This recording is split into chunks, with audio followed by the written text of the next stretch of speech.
America, now you know Jamal Cain. Coming up on NBA Today, the Magic deliver another blow to the 1 seed. So can the Pistons get up off the mat? Plus, the most important player in tonight's Knicks-Hawks Game 5 is... Shump's ready. Janae's got the X's and O's. And speaking of Amon, he's going to show us how SGA controlled the series versus the Suns, even when he didn't have the ball in his hands. NBA Today starts right now.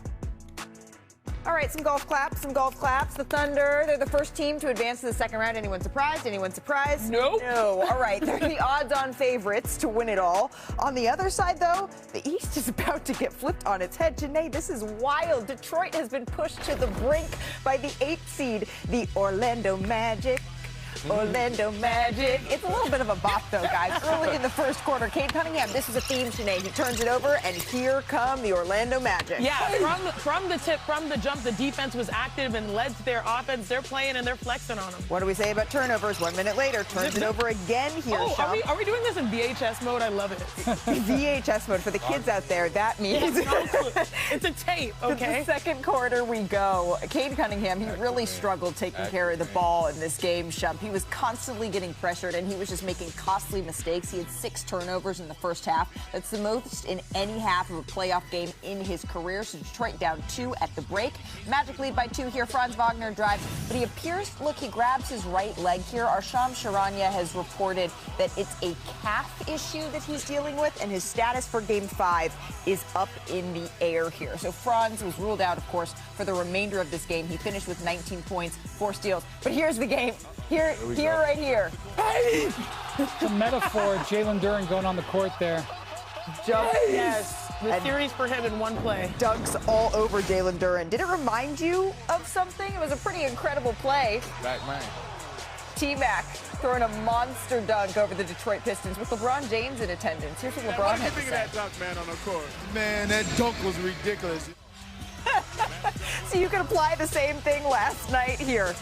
Jamal Cain doing his T-Mac impression. Paolo misses the jumper, but Cain... That's up there for the dunks of the year. Yeah, he's right there cleaning it up. Desmond Bane, this is why they brought him in, uses the screen. His old teammates in the crowd. Yeah, Ja was there. Jaren Jackson was there. And they've seen a whole lot of this. The Magic go on to win this and take that commanding 3-1 series lead. All right, so now the Pistons, they need to do something that only 4% of teams have ever been able to do in NBA history. I'm looking at someone who has some experience with that, though. Come back from down 3-1. It's happened 298 times entering this year in a best-of-7 series. Only 13 teams have completed the comeback. Shump, you know what it takes to be able to do that. Sure. What are the Pistons facing here? Well, they know exactly what they're facing. If anybody has seen Jalen Duren, just let me know. I know we saw him on the highlight get dunked on. That's cool. But if you've seen him... Like his real self. Please, call him. Page him, text him, something. But you've been the first to say that it's not just, we know that Jalen Duren isn't someone who necessarily creates for himself. When Cade Cunningham is turning the ball over Chiney and struggling like that, it makes it incredibly hard for Duren to get going. The Detroit Pistons right now are one-dimensional, and they all know that their offense, their hub is Cade Cunningham, but he's had 24 turnovers over the last 3 games, the most in the 3-game span in the postseason since we started tracking. And when Cade is turning the ball over, who's his #1 recipient? It's Jalen Duren. And we see similar instances throughout the playoffs. It's like New York not getting the ball to Cat. Like, these guys need to be fed. Yeah. And when he's not getting those shots, it just makes him so much easier to scheme against. Yeah, I need them to be able to feature him in a number of ways. Right now, they're only able to feature him if it's a home run pass from Cade. Cade's got to be able to bat singles. That's what we used to say on the court. Bat singles instead of trying to make the home run play every time. You should be able to pitch ahead to the side and trust that they can hit the roller. Something like that. But right now, it's dribble, dribble, dribble. If he can make the home run, it's going to be a bucket. Otherwise, you're not involved at all. And like you said, Cade is an All-NBA player, and what we celebrated over the course of the regular season, Wendy, was that his pace, he dictates it, but also the pace is now telestrating the passes. Like, the first play of the game, they tried to get it to Jalen Duren on a bounce pass, and it was just like everyone knew. They converged, the defense. It's too easy to read at this level. They have no incentive to cover the Pistons on the outside, okay? When you watch the Pistons play offense, sometimes it takes 15 seconds for them to get the ball inside the three-point line. And that will happen 2, 3, 4 times in a row. When you have a collapse, and we're on the verge of a historic collapse here because we've only seen the 8th seed beat the 1 seed a handful of times ever in the 7-game best-of-7 era, okay?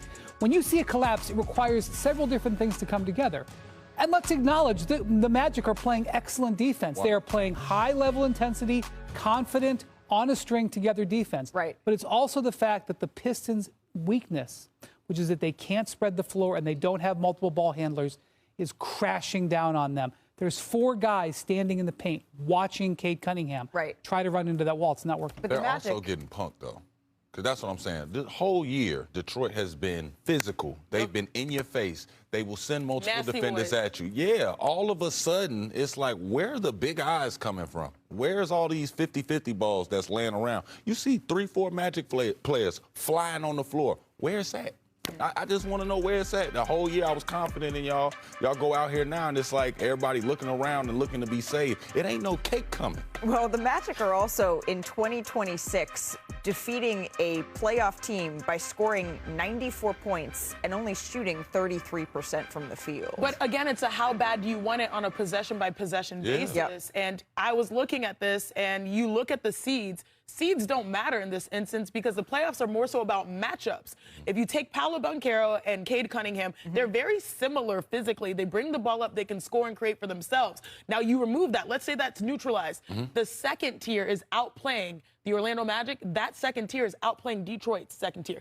Tobias Harris and I are in the same class. McDonald's All-American in 2010. Yep. He's trying. Yep. He's trying, but he's giving you max Shout out effort. Tobias. Outside of Tobias and Jalen Duren, there's not much to hold your hat on offensively, whereas we're seeing the best version finally. The money is working for Desmond Bane. Franz, I know he's out, but he's someone that can bring the ball up. They have more variety, whereas the Detroit Pistons are very one-dimensional. Well, it's not done yet, but it's getting pretty close. Pistons fans are looking to avoid history here. Hey, but if they do, if they do, hats off, right?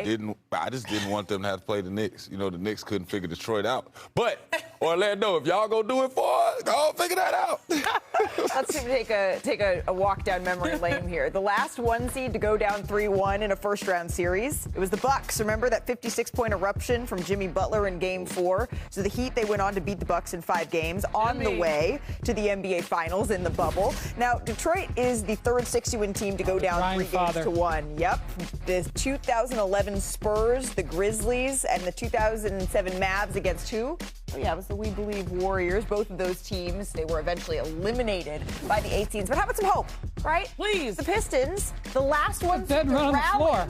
The last to rally from a 3-1 deficit in the first round, it was Detroit. Let's go. Yeah, it was back in 2003, and they were able to pull off the upset against who? The Magic. The Orlando Magic, right? The Ben Wallace highlight reel. My God. Perhaps that history could repeat itself. I'm not really sure how many times today. How many times throughout the course of the season did we say the East is wide open? Every day. Well, this certainly, the first round of the playoffs has only confirmed that, and we do have 2 more Eastern Conference games tonight, the Sixers and Celtics, the Hawks and the Knicks, where things are all tied up. So Tim Bontemps is in Boston with the Celtics, and Vince Goodwill is in New York for tonight's massive Hawks-Knicks game. Tim, I want to start with you here. Philly facing elimination after that beatdown in Game 4. How can they extend this series? Well, a couple ways, Malika. First is they've got to have Joel Embiid have a similar performance that he did in Game 4. He came back and had 26, 10, and 6. That was the good thing for Philadelphia. Essentially, nothing else was good, though. The Sixers started off the game. They couldn't hit a shot. They got into a huge deficit early on. Couldn't get an offensive rebound. The Celtics had 6 offensive quarter. Philly had 5 in the entire game. And from there, it just became an avalanche of Celtics-made shots that the Sixers could not keep up with. And that is the other thing, Malika, that is probably going to decide this Game 5 because it's what's decided the first 4 games of the series, and that is, will the Celtics make their 3-point shots? In the one game they lost a week ago here in Game 2, the Celtics were 13 for 50 from 3-point range. That says 26%. The other 3 games in this series, the Celtics are 60 for 144. They're shooting 41%. More importantly, Malika, they are plus 87 in terms of points scored from the 3-point line in this series, and they've taken 67 more threes per game than the Philadelphia 76ers. It is just an unrelenting math problem that the Sixers are up against in this series. So they're going to have to try to limit Boston's three-point shooting, and they're going to need to shoot much better if they'll win any chance of pushing this series to a Game 6 on Thursday. Yeah, a math problem is the exact right way to put that, because Joe Mazzulla's bet is, you know what, in 4 out of 7 games, we're not going to miss our threes like that. Tim, thank you very much. Shifting over to the Knicks side of all of this, Karl Anthony Towns coming off a monster Game 4 against the Hawks. He became the first center with a triple-double in Knicks postseason history, which is pretty hard to believe. Vince, do the Knicks plan on making Cat more of the focal point of the offense moving forward? He's been asking for it all season. Malika, there's been the question that we've all been asking about, is the usage of Karl Anthony Towns and why it seemed to have dipped this season under Mike Brown compared to Tom Thibodeau. And it didn't seem like Game 4 was even by design. When we asked Mike Brown about it after the game, he said it just so happened to flow that way, which means a lot of that was initiated by Karl Anthony Towns. OG Anunoby was a recipient of 5 of those 10 assists, which is why OG Anunoby is second on the team in scoring. Karl Anthony Towns is third in shot attempts, third in scoring, and yet he's playing the most efficient basketball of his playoff career to this point, 21, 10, and 5, even matching Jalen Brunson with assists. The important thing tonight, though, Malika, Jalen Brunson, for one, coming off of that ankle injury. He tweaked it a little bit in Game 4, and he has not had a Jalen Brunson breakout game. We know he's capable of it. It could probably happen in Game 5 or Game 6. We have the evidence from last season. And I'm curious to see whether or not the Hawks here keep a Okongwu on Karl Anthony Towns, or if they're going to let him free safety a little bit more on Josh Hart, because we have not seen that adjustment yet. And Cat had that huge game. Vince, Tim, thank you very much. Enjoy tonight's games. They should be fun. Still to come on our show, hey, Cooper, taking home some hardware. So we're going to put the teenagers' historic rookie season into perspective.